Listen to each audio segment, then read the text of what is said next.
with palace officials understood to be, quote, considering all options, including legal action. Against whom? Cat's out of the bag. Meow. The Sussexes have not commented publicly on the row, but a source close to Meghan denied leaking the names to Scobie. Imagine the tactic. You write a letter to King Charles, and then those scalawags around the castle leak word out. Somebody got the info from Meghan's letter to a journalist, Omid Scobie. Some dude she don't know, who his whole career is, all these press passes following the royals around. She just got there. This has been his beat for years. Yes, he's trying to cash in. Yes, he's written an analysis that people seem to find compelling. Scobie has refused to apologize to Charles and Kate for the embarrassing mishap, which resulted in the explosive book being hooked from the shelves in the Netherlands. The under fire author has shrugged off criticism, claiming the names were known for a long time, and instead put the blame on the Dutch publisher's door. Who, me?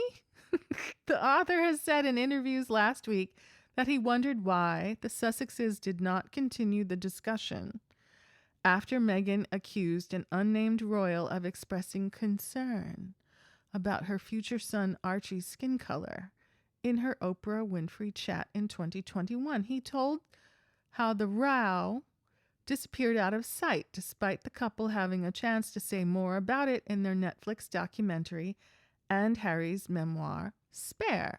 Scobie has been widely described as Meghan's mouthpiece, but neither she nor Prince Harry has so far spoken up in defense of the royals over highly damaging accusations of racism. The fallout from the book could have serious consequences for Harry and Meghan, as William is believed to want action. Determinedly, the royal family has adopted a business as usual stance, but the possibility of legal action remains. Yeah, right. The final decision on the next steps rests with Charles, who, according to sources, will not act hastily. A palace source has said, most right-thinking people would expect an apology. Who wouldn't? Right, I'm sure Meghan does expect an apology. Being falsely branded a racist in print is a serious allegation that must be treated seriously. All options are still on the table. Well, you know what's also a serious situation for someone to question your baby's skin color and frame that as concern, not curiosity, concern. We can't have one of these raisins in the oatmeal. We simply can't have one of these, fly in the buttermilk. We can't have this, right?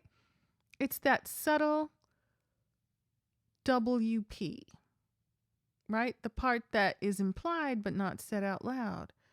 Who really deserves an apology in this situation? In my opinion, I think it's all going to end in tears for certain people who are trying to play the victim right now. Can you guess who I think it's going to end badly for? In any case, sources close to the Sussexes have attempted to distance the couple from the book. They didn't write it. They're not making money off of it. It's not their book. Right? What it's not. They say Meghan never intended the King or Princess of Wales to be publicly identified in the race row, and say the letter was not leaked to Scobie by anyone close to her.